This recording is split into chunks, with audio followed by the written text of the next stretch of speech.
Hi, everyone, and welcome to the Anti-Doping Podcast, brought to you by the Partnership for Clean Competition. I'm your host, Dr. Marie McNeely, and today we are joined by our guest, Brett Clothier, Head of Athletics Integrity Unit, or AIU.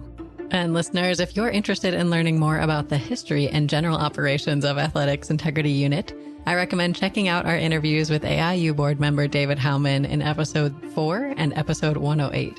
And today, Brett is going to share more about his role at AIU, how the organization is engaging with the anti-doping community through recent major sporting events, some of their goals and challenges, and more. So, Brett, we are so excited to have you with us today. How are you? I'm great, Marie. Thank you very much for having me. It's a pleasure to be on the show. Well, Brett, we're delighted to have you with us, and we're excited to learn more about you and your work. And perhaps for listeners out there who aren't as familiar with AIU, can you start by giving the group a quick summary of what the organization does, what it looks like today, and what you do in your role there? No problem at all. The AIU is the independent body that oversees all of the integrity risks and issues for the sport of athletics, or track and field, that is, for American listeners. We were created in 2017 by World Athletics, the governing body for the sport. They created us through major governance reforms that were required because there had been a major corruption scandal within the sport. The former president of the then IAAF had been engaged in bribery and corruption, including bribing athletes who had doping violations to hide their cases, if you can believe that. So that's how drastic the corruption scandal was. World Athletics engaged in governance reforms that decided effectively we need an independent body to oversee our management of integrity issues, including anti-doping. And so they created the Athletics Integrity Unit as an independent body with an independent board, which has been chaired since 2017 by David Howman. Operational independence of the AIU is guaranteed in the constitution now of World Athletics, which is a really strong reform because it takes a 2/3 majority of the World Athletics Congress to change that.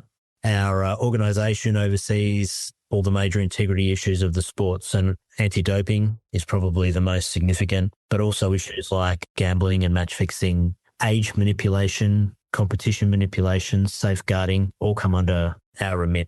So that's what we do. In terms of what the organisation looks like today, we started in 2017 and built from scratch, and we're now a staff of about 43 people. We have a budget of around $12 million US per year, and our job is to operate our integrity controls truly globally. World Athletics or track and field is a truly global sport, and at the last World Championships, medals were won by something like 55 different countries. So truly international. We have to do our work day to day all over the world, and that's the resources with which we have to do it. Wonderful. So can you talk a little bit more about your role as head of Athletics Integrity Unit and maybe what a usual day looks like for you? Yeah, well, as the head just means I'm the chief executive effectively of the organisation. We have our 43 strong staff is made up of a testing team, which has 10 or 11 people, a team of investigators, which is also 10 or 11. We have a legal team, which is in charge of all of our prosecutions. We prosecute about 70 to 80 cases each year. And so they're a team of close to 10. And we have education team and a communications team. So my main job is really to sort of stay out of their way and make sure that they're able to do their work effectively. We're lucky to have an extremely talented and hardworking group that are working hard in all those areas. And my role is really to convey the strategy from the board to the operational teams doing the work and make sure everyone's got an understanding of what they're supposed to be doing, and making sure that there's great collaboration across all those different functions to do the job as effectively as possible. Fantastic. Well, I appreciate that overview, and it's great to get some insight into your role there at AIU and how the organization came to be. So let's talk maybe a little bit more about you and your path, Brett. Can you share how you got interested in sport and anti-doping and how you ended up there at AIU? I'm a lawyer by trade. I'm an Australian. So when I graduated from law school, I went and worked at one of the major commercial law firms in Australia. Just really coincidentally, one of the partners I worked for, as a side part of his practice, advised the horse racing industry in relation to integrity and disciplinary matters. And he knew I was a horse racing fan, actually, so he got me involved in working on cases for the racing stewards. And from there, the Racing Integrity Office decided they needed an internal lawyer, which they'd never had before. So they asked me to come along and do that job for them. So I went out of private practice and into an in-house role as the legal counsel for the Integrity Department of Racing Victoria, which is a major racing jurisdiction in Australia. Horse racing in Australia is a pretty big deal and big business. So it was a dream kind of job for me, working in the disciplinary area when in horse racing, there are a lot of integrity issues around doping of horses, also around race fixing, proper conduct and corruption. So it was a great learning ground for me as a young lawyer, and I worked there for 5 years. Then I got asked to set up an integrity department at the Australian Football League. Australian football is the number one professional sport in Australia. That's Aussie rules football, Australian rules football as it's known. It's only played in Australia, but it's the number one sport there. And I was asked to set up from scratch an integrity department, again, to oversee anti-doping, anti-corruption, match fixing, misconduct, those sort of things. So I did that. Another great job in sport in Australia. I was there for 9 years or so before this job came up at the Athletics Integrity Unit in 2017. So I'm the inaugural CEO of the AIU, and I've been there since 2017. Oh, wonderful. Brett, you've had some really cool career opportunities. So I guess looking back, what are some of the most valuable lessons that you learned in some of these prior roles that help you there at AIU today in your current role? Yeah, there are tons of lessons, actually. Where should I start? First of all, the most important thing is the rules are the rules. Our role is to enforce the rules without fear or favour, no matter who we're dealing with, whether it's the biggest star in the sport or someone who's not that famous. It's a really objective, methodical job that we do. And if you keep your eye on that very simple motto, no matter what noise there is out there and what attention you're getting, it's pretty straightforward. I'll stick to three major pieces of advice, I think. The second thing is that it's really important to try to truly understand the sport and understand that you're there to serve the sport as a whole. It's important for us to do things without fear or favour and strictly apply the rules. But we're doing that in service of the sport, not the current administration or even the current athletes, but the sport, the fans of the sport, the future of the sport. So it's important for us to understand the sport and to try to be an engaged and active part of the sporting community, not just sort of in an ivory tower applying the rules. So you've got to get that balance right. The third lesson that I would say in sport is that, well, you really have to be innovative and always changing. It's pretty easy in this kind of job in sport integrity or in anti-doping to just kind of do the same thing year after year, collect samples. It's pretty easy to do the job without actually catching anyone, to be frank. So you really have to have a dedication to innovate, do things differently in order to stay in touch with the dopers and have the ability to make high impact cases. So if I had to choose three, that'd be the big three lessons. Well, Brett, I'm really glad you mentioned these lessons learned. And I particularly like the idea that you mentioned of adapting and being innovative and not just doing what you've always done because you've always done it, right? I think with new substances and methods continuing to be introduced and used by athletes who are trying to cheat, I think we can't be comfortable with the status quo. And I know in anti-doping, there are so many different challenges that you sort of have to adapt and evolve to address. But for AIU, what do you see, Brett, as the biggest challenges that you're facing right now? And how is the organization working to address them? So there are probably two parts to this question. One is just our general challenge for us in particular is that we have to do our job globally.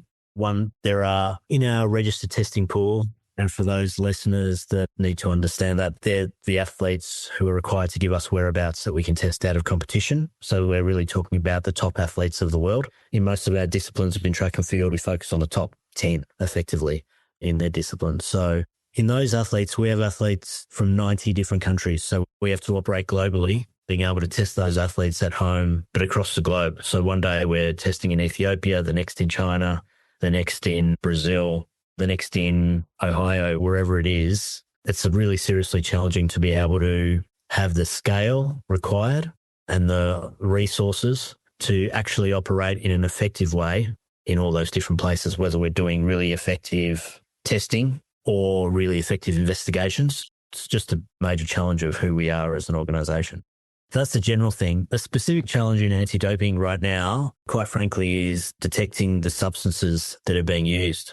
Unfortunately, there hasn't really been a major advancement in anti-doping science, and I mean a major one. Of course, there's been a lot of work that's going on in the meantime, but it's been probably a decade or even more since the last major innovation. That means we have a really, really tough job to keep up with the dopers. So the substances that are used today, which are well-known substances like human growth hormone, testosterone, whether in injections or creams or tablets or whatever, peptides, these kind of things, microdoses of EPO, all of these kind of substances and methodologies, and I've just named a few, there are many more examples, can be in and out of an athlete's system in just a matter of hours. So trying to catch sophisticated dopers is extremely challenging. After an athlete's doped, we're really trying to plan our testing certainly to the day, if not to the hour, in order to detect a substance that's been taken. So we've adapted a lot, our systems. I think we do a pretty good job at it. We've got a great record of being able to uncover elite athletes who are doping, but it's getting harder and harder. So that's definitely the biggest challenge in anti-doping. Oh, that makes sense, Brett. And I agree. These small detection windows are a huge challenge, and I think it's difficult to overcome them. I know the science is continuing to chip away at it, but hopefully we'll have a big breakthrough soon. And I'm curious, with these challenges, it's important to measure progress. So when you look at AIU and its performance, if you will, over the years, how does AIU measure success? And maybe, Brett, can you share just some of the key milestones or maybe metrics from the past year or so? Measuring success in anti-doping is very difficult because there are statistics that, without context, don't tell you a lot. In terms of the success of our testing program in particular, well, not just of our testing program, but I guess our enforcement program, we're really looking at making high impact cases and prosecutions. So what does high impact mean? We definitely don't look on the number of cases purely because we can quite easily get greater number of cases if we focus on lower ranked athletes. My testing team could go out and probably get 10 positive tests today if we went and tested specific athletes lower in the rankings in specific places without a problem. So our metrics aren't focused just on numbers, it's about impact. Our whole testing program and our whole approach is about elite athletes, athletes at the very top echelons of the sport. Where here our main job is to protect the podiums at major championships and the Olympic Games and major marathons as well. So the way we measure our success is by looking at the impact of our cases, whether it's via considering the status of the athletes that have been caught doping, the nature of the cases, if they're uncovering support personnel and broader networks behind the cases also. So they're the major factors that we consider when we look at our performance and when we review our performance each year. We look at things contextually to think of the impact of what we're doing. How has this had an impact on the sport as a whole? Has it had an impact on protecting podiums? Has it had an impact on uncovering broader networks and making structural change to the sport? That's what we're looking at. Definitely. And I think these high profile cases absolutely get a lot of attention. And I think they're major wins in anti-doping because they can have a strong deterrence effect as well. When people hear about this very elite athlete with lots of resources at their disposal was caught doping, that's something that people pay attention to. And they say, my goodness, if they were able to catch this person, maybe I shouldn't risk it. And I think that can be really powerful as well. And I love this term, protect the podium. I think that is a really important point to make as well, because these instances that we've heard about, and those often get a lot of media attention where people find out years later that they've sort of been promoted to a bronze medal or silver or gold medal because people were disqualified for doping. I think those are such heartbreaking cases. I think that's right. I mean, the main thing went from when the AIU started, and the reason the AIU was created was to help restore the credibility of our sport. The credibility of our sport was just at rock bottom, in the gutter, absolutely. And the only way we could go about even beginning on the road to credibility was to uncover major cases of top-level dopers, because nothing less would convince people that there is a real and effective anti-doping system in place until we'd done that. I think our record speaks for itself. Marie, when we talk about the data and the statistics, since the AIU started, we've had probably over 700 cases now we've prosecuted, but there have been over 70 cases against world championship medalists, Olympic medalists, world record holders, major marathon winners, and no other sport in that period of time would come even remotely close to such a record. That's a major source of our sport now bit by bit regaining the credibility that it had completely lost. And now we're getting to the stage, which is really great, when a major case is announced. It's not necessarily seen by everyone in the sport or by the media as bad news, but another step towards restoring the credibility of the sport and more evidence that we have effective systems in place to protect those podiums. Absolutely. And we talked a little bit about AIU as an organization, but maybe can you give us some insight into how AIU was designed or developed to be particularly well suited to protect integrity in athletics or track and field? From the governance point of view, first of all, the main thing is operational independence. So there's a strong governance model that's protected by, as I said, the Constitution, which means it's in black and white, legally enforceable independence operationally from the rest of the commercial side of world athletics. So that's the first pillar, if you like. We have 5 independent board members who I report to. They're totally independent of the sport. So my incentives and the incentives of my team are just to go out there and get the job done and not worry about what the commercial side of the sport is thinking about us or anything like that. So it's a really strong governance model. That's the first piece of the puzzle.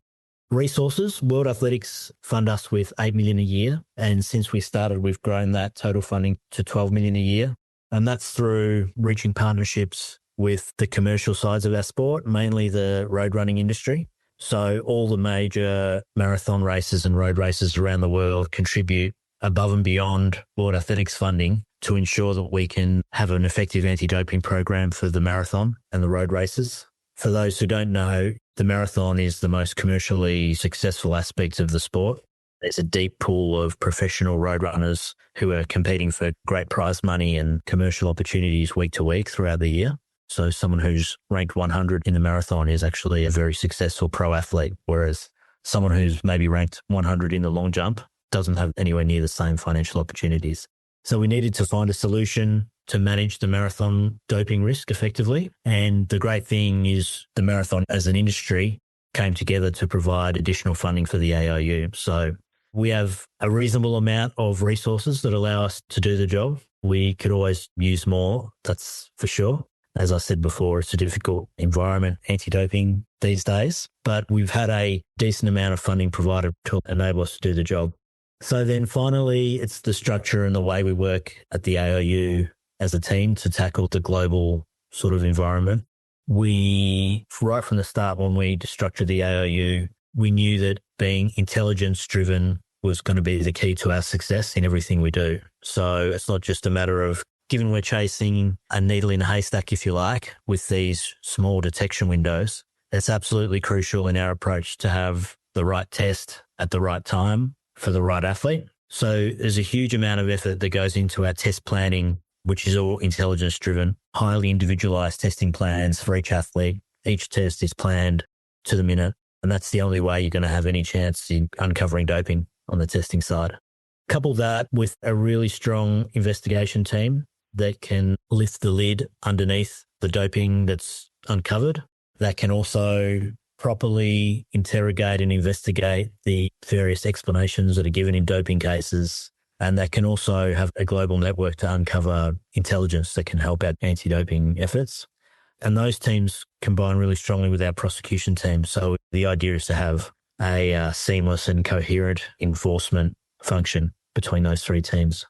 So those 3 things coming together are what given us a chance to be effective and given us sort of a fighting chance.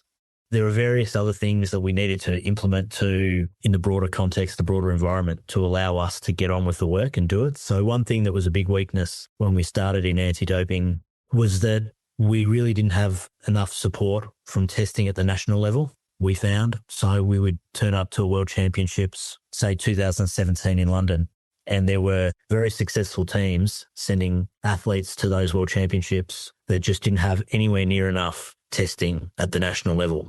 So the AIU at the time was needing to fill in all these gaps of lack of testing at national level. And this was really unsatisfactory. So we created, with the help of World Athletics, new rules that placed obligations on national federations to ensure that their teams had at least a basic minimum level of testing when they came to a World Champs. The idea was that that would then allow us to focus where we needed to focus on the very top athletes in the sport. And this has been really effective, actually. Since 2017, If you compare to our last championships in Tokyo, there's been something like a 72% increase in the amount of tests at national level, so not by the AAU, but at national level, on the athletes who compete our world championships, which has been a great achievement. And it's just been through creating this new rule, placing a lot of pressure on the national federations and their NADOs. If you're sending a team of 60 athletes to the world champs, you need to test them. You can't just send them without testing. And this has worked really well. When you're working globally, there are limited resources and you really have to make sure you prioritize. And this allows us to do that so that at least the basics are covered at national level before athletes arrive at the very top echelons of the sport. So there's a number of factors that go together. And another one would be, for example, Kenya, which is the number 1 or number 2 country in our sport. We've put in, thanks to uncovering lots and lots of doping cases in Kenya, we've then worked with the Kenyan government to really change a lot the domestic testing program in Kenya and massively improve that compared to what it was 5 to 10 years ago. Kenya, because of the success of the road running industry, just has the deepest talent pool of pro athletes anywhere in the world. And we weren't getting anywhere near enough support at national level in their testing program. We were testing the athletes at the top of that pyramid, but basically below that, it was pretty much the Wild West. So we really had to address that as a matter of urgency with the Kenyan government, who agreed, which is fantastic, to invest a huge amount more money into Kenyan anti-doping, and their reform efforts still continue. And that allowed us to kind of perfect what we were doing in Kenya at the very elite end, which is now there's no better testing systems in the world than what's operated in Kenya right now. That's a long answer to your question, I'm sorry, but there's a lot of elements that go into getting it right. I don't want to give you any wrong impression. There is a long, long way to go. As I said at the start, we are continually evolving. There are a lot of things I'd love to change and get better at tomorrow, but we'll keep working on it. Certainly. And I think, like you said, when there are limited resources to some extent, you have to be strategic and streamlined. And it sounds like you've really worked hard to develop this into your operations there at AIU, where you also have this team that works closely together across all of the different segments within the AIU. So I think that's really valuable as well. And I think when people think about just the problems in anti-doping, a lot of the focus is on the athletes, but I know there are so many different stakeholders involved in ensuring clean sport. So can you talk about how AIU engages with not only athletes, but also coaches, representatives, families, and others who are in this anti-doping space to try to bring everybody into the conversation to ensure clean sport? First of all, on the enforcement side, every doping case we get, or certainly every significant doping case we get, we're investigating to try to uncover what's behind the doping. We're certainly not just focused on athletes. And if there is athlete support personnel or other persons involved in the doping issue, we are doing our best to uncover that. We'd like to be able to do more in that front. Unfortunately, there is sometimes kind of an omerta involved, and it's hard to get people to talk about what really happened, which is not that surprising, I guess. But it's really a high priority for us to uncover what's behind the cases and whether there are support personnel or people outside the sport involved. And we've had some success on that, but we'd definitely like to do that more often. In terms of engagement, one thing I haven't talked about yet is our education function, which really picked up pace in its evolution in the last few years, certainly since COVID and the pandemic. We have an approach to education that is really focused on building engagement with athletes as well as support persons in the industry. We value highly bespoke two-way interactions that create engagement rather than just giving information about the rules and regulations. And in more recent years, we've really emphasised the need to better engage coaches and other support persons in this effort, including athlete managers. So our education sessions cover all those aspects of the sport. We deliver coaching education sessions specifically for coaches and specifically for athlete managers as well. We've actually started doing education sessions in cooperation with shoe brands, the sponsors involved in our sport. They're a really important actor because they effectively are the ones that pay the athletes and the coaches. And they've been highly proactive in wanting to work with us on education programs. So that's a great way to even better engage with coaches and support personnel, as well as the athletes in this space. Absolutely. And I really like the point that you made about not just broadcasting the rules. And I think oftentimes that's sort of a trap that anti-doping organizations can fall into is there's just a lot of rules. They're complicated and just even getting that communication out can feel like a challenge. So really getting in there and engaging with these stakeholders, I think is a lot more valuable and maybe a lot more effective as well. So can you talk about how AIU is really working with these stakeholders to cultivate a culture of integrity rather than just telling them what the rules are? First of all, with athletes, we do a number of different things. All of our sessions, we have a number of different ways of engaging. There's online sessions, outreach kind of activities in person. Also, we have on-demand education, what we call the AIU call room. This is something that we offer to our registered testing pool athletes where they can book a one-on-one with us at any time of their choosing for a 5-minute couple of questions to a 30, 40-minute conversation so they can feel free to ask the questions that they want to ask in private with our education team. In 2024, in the lead up to Paris, it was when we launched, we had something like 88 athletes use the call room from our registered testing pool, with a really high proportion of those being World Championship medalists and Olympic medalists. The elite athletes in our sport were really engaged with it. And then again in 2025, we had over 50 of these one-on-one calls booked in the lead up to Tokyo World Championships, including 2 athletes who were then crowned world champions. The key to this is that it's individualized attention for the athletes. So we talk about the importance of being engaged and feeling like we're listening to your needs, and you can't get better than doing that one-on-one. The calls, as with all of our education sessions, are offered in more than 10 languages. Doing education sessions in the languages of the athletes themselves is really important, whether that be Swahili, Kalenjin, Oromo, Amharic, French, Chinese, Arabic, or English. We have a vast language offering for all of our education sessions. Our online sessions, we desire to make them extremely interactive, responsive to the needs of the athletes. We don't have any more than 10 to 20 athletes in one online session ever because we want to create that interaction and discussion. So for our in-person sessions, we really go to where the athletes are. Last year, we had a lot of outreach at things like, apart from our World Championship, but at Diamond League meets, the US Olympic trials, where we have just such a high density of top athletes. So that's our approach, to make things as bespoke, genuinely interactive, two-way conversations as we possibly can.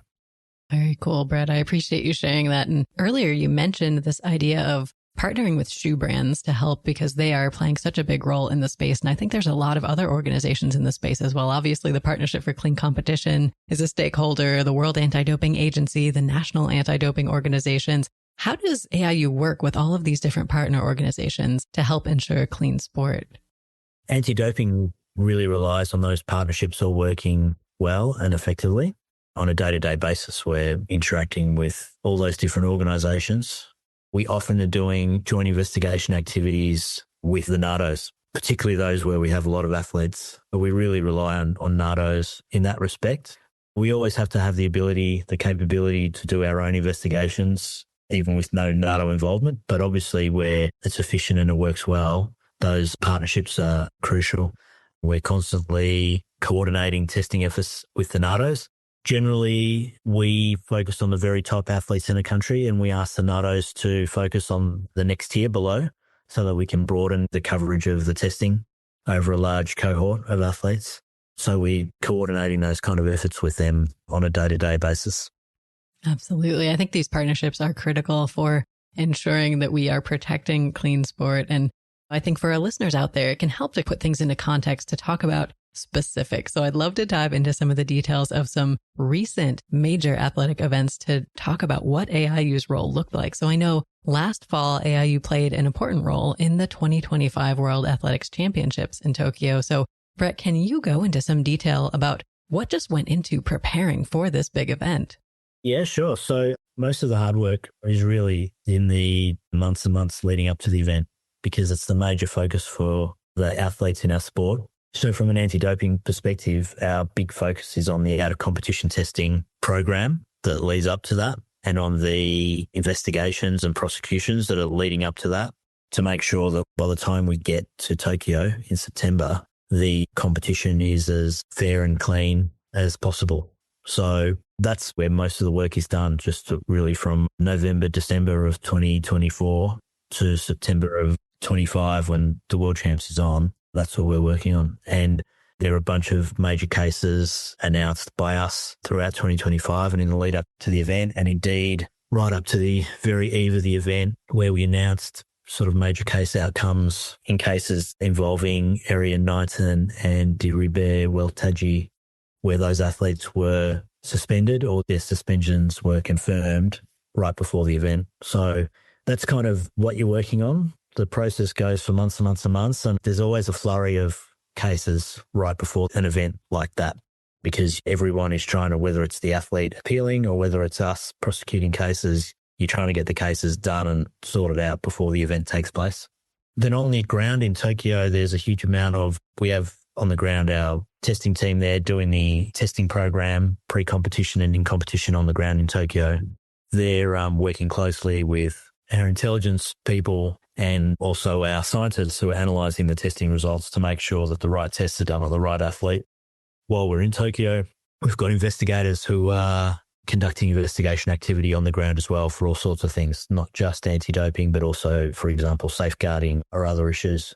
So it's a really busy time to bring that all together. But I think in the case of what happened at Tokyo 2025, it was quite successful.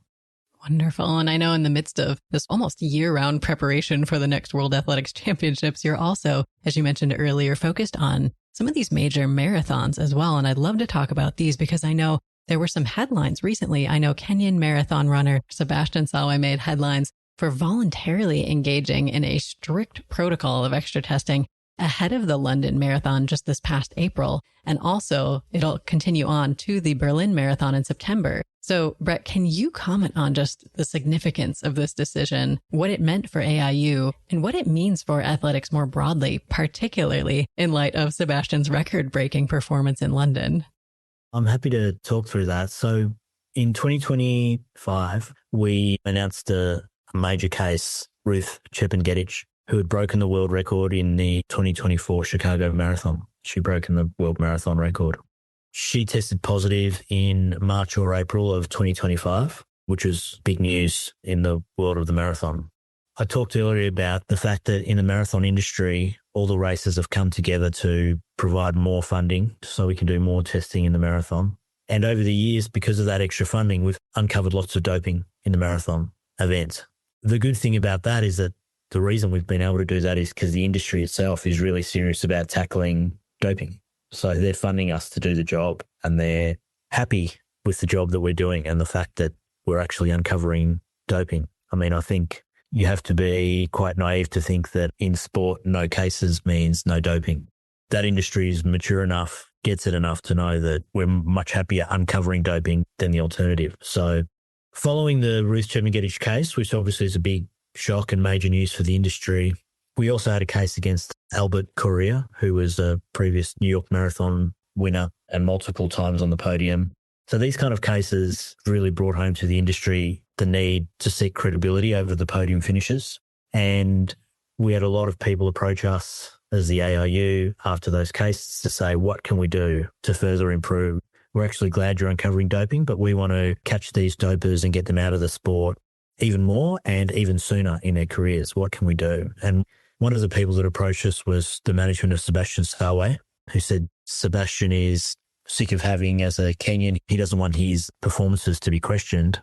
He'd like to undergo extra testing to show as high a level of assurance as we possibly can, show to the public that his performances can be trusted. And he had the backing of his management team and his sponsor, Adidas, for this. So we talked to Sebastian and we talked to his team about a $50,000 per year testing program that would amount to 25 tests a year, average about $2,000 per test, for a testing program of that frequency where every single test would have pretty much the maximum of all of the various analyses that could be performed.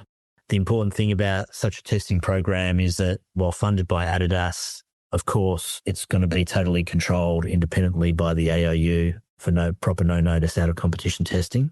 The reason we suggested such a testing program is that normally, as some of your listeners may know, but others may not, when an athlete's in a registered testing pool, the minimum amount they should be tested is 3 tests per year, according to WADA rules. The reality of our registered testing pool is that the athletes are tested probably on average 5 times per year out of competition. athletes in the pool. For the top marathoners, that might go up to 7, 8, 9 times a year on average. But when you look at the 365 days a year, 30 days in a month, and the fact that we're looking at detection windows in the marathon for doping substances of a day or two, that's not a lot of testing. We're looking at needle in a haystack.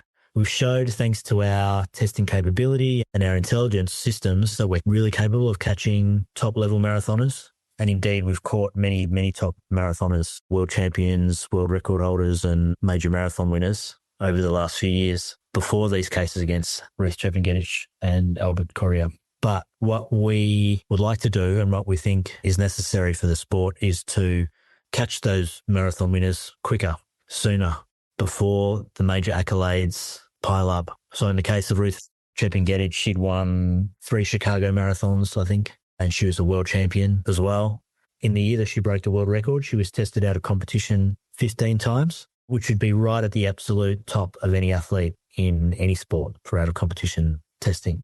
But it wasn't enough. The next year when we caught her, because she'd broken the world record with such an astonishing run, we just took that up to the next level again. And that's what brought her case along. She was caught using a diuretic substance, but that was off the back of testing her really like almost every week or every fortnight. So by the time Sebastian Sawe came to us, we had a pretty clear idea of what needs to go to the next level to show proper assurance in testing for the marathon.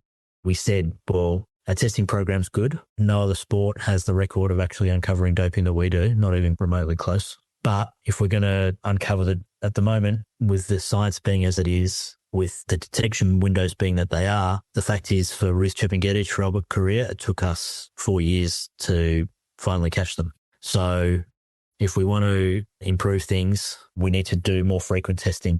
So that's what this next step it was about for Sebastian Sawe.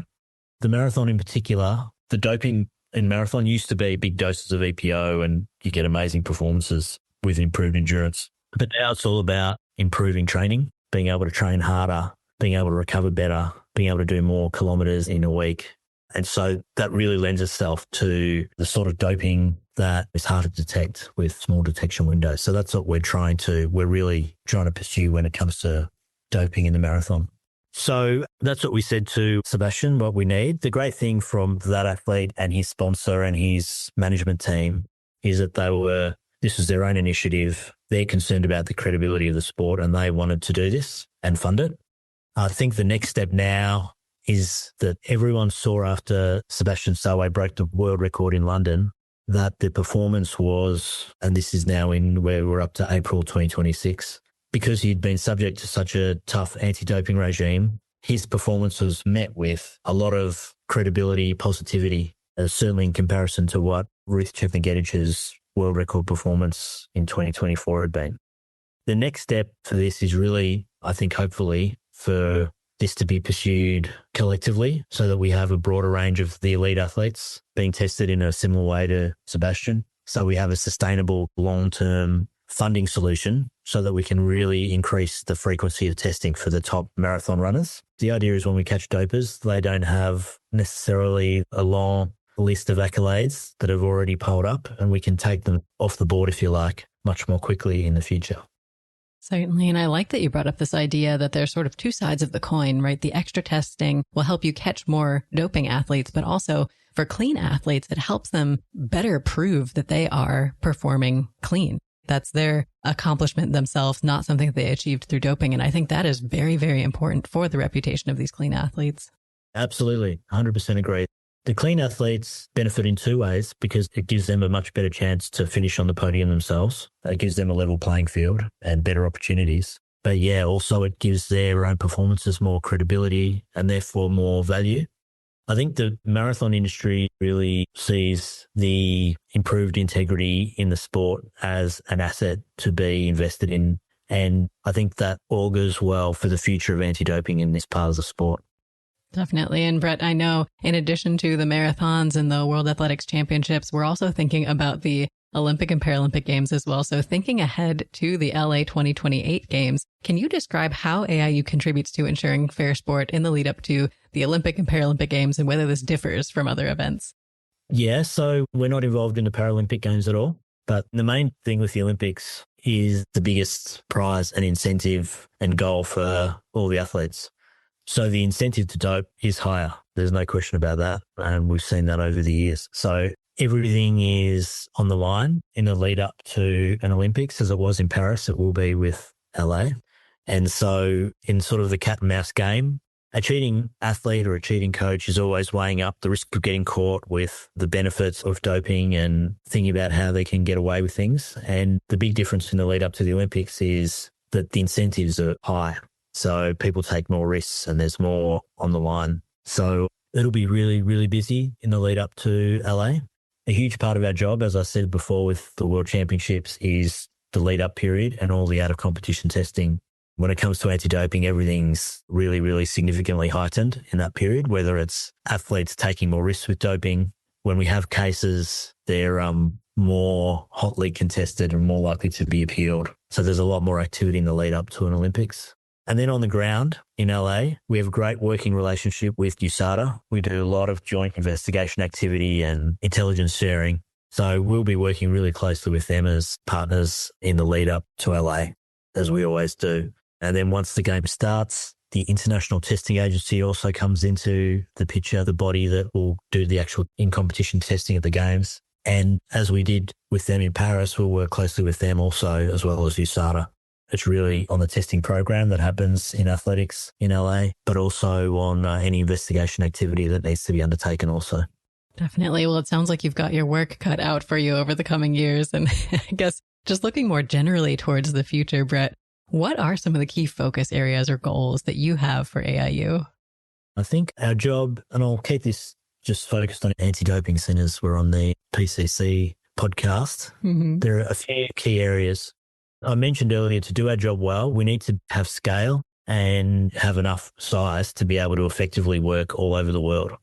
What I talked about with the marathon is a great example of this. If the commercial actors in the sport of marathon running hadn't come to the party to work with us, it would have been impossible to achieve what we've achieved in that sport, albeit that there's a long way to go. So I think we need to continue to engage with the commercial parts of the sport.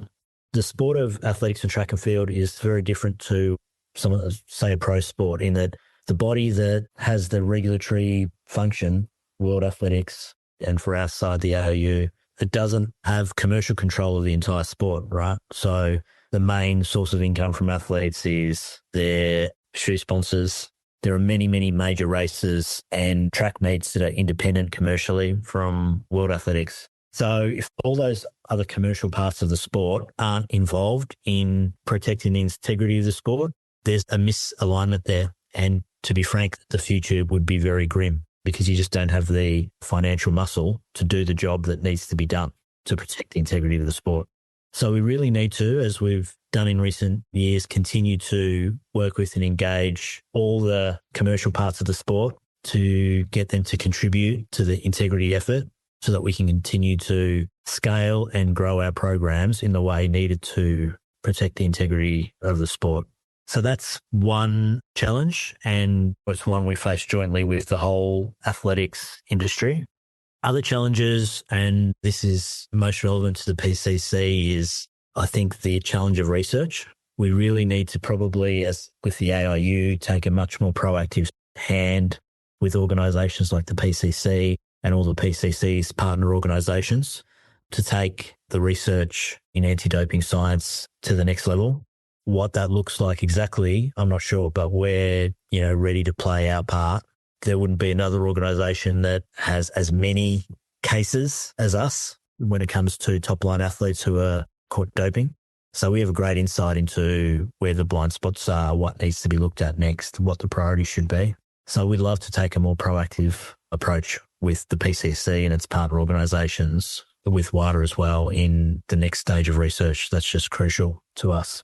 So they're probably two of the main things. There's operationally, we've got a to-do list of 101 things of where we'd like to improve and take things to the next level, but I'll just stick to the big picture items for now. Of course. Well, Brett, I think that sounds fantastic. And I agree that research is definitely something we need to be investing more in and exploring further to advance anti-doping science to better detect and deter doping. So I know we've said a few times now that funding and resources can be limiting factors, not only for research, but just for operations and anti-doping in general. So if we gave you all of the resources you could dream up, what is the one problem in anti-doping that you would want to solve most? It's definitely the research question, really. That could be a silver bullet. If there was some sort of test that could drastically expand windows of detection for a lot of substances, that would be wonderful. But I need to speak to the scientific experts more about whether that's even vaguely feasible. But the fundamental problem we have in anti-doping, in a way, it's a good problem to have because I believe in our sport that we've eliminated really the kind of Frankenstein level of doping where you can take a very mediocre athlete and turn them into a champion, like a Ben Johnson type doping scenario in the 80s. We're good enough at what we do and how we do it to really detect the very powerful doping. No one gets away with taking large doses of EPO anymore. But the way the doping has moved to less detectable substances and less detectable doses, obviously the doping is less powerful, but it's being used now really to turn a finalist into a medalist or a medalist into a champion. But it's still there because the sport is so competitive and there's such a great depth of talent across all of the different disciplines in our sport that it can be very tempting for some athletes. That's the area where we're kind of looking to go to a next level with our ability to detect and deter doping. And at the moment, where we are with the science is not getting a lot better, a lot faster. When I speak to a lot of scientific experts, and I do so at the PCC conference regularly, and I say, what do we need to do? What's the next step? And the answer I keep getting back regularly is, well, you need to test more. So we need to do more profiling. We need to have more opportunities for detection.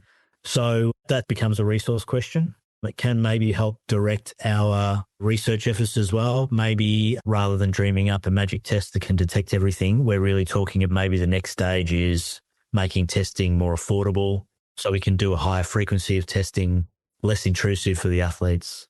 That might be where we should be focused our research. We're at the stage of wanting to be really proactive with the scientific community, while in the meantime, we need to just increase the frequency of our testing if we can. Well, Brett, we appreciate you sharing your insights with us and talking more about the amazing work that AIU is doing in the anti-doping community.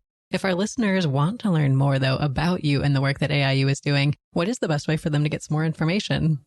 They can come to our website, which is athleticsintegrity.org. They can see our Twitter and Instagram accounts as well, and see us on LinkedIn also. Perfect. Well, listeners, definitely get connected to AIU on social media. Take some time to check out their website. And Brett, it's been such a pleasure to chat with you today. Thank you so much for joining us on the show. Thank you, Maria. It's been a real pleasure. It's been wonderful to have you here. Listeners, always great to have you here with us as well. We hope you take a moment to rate our podcast and leave a review and subscribe on your favorite podcast platform. And listeners, please note that the Anti-Doping Podcast features a wide variety of clean sport experts, and episodes may include statements and/or viewpoints that do not necessarily reflect the views or values of the PCC. Thank you, and we look forward to seeing you on the next episode of the Anti-Doping Podcast.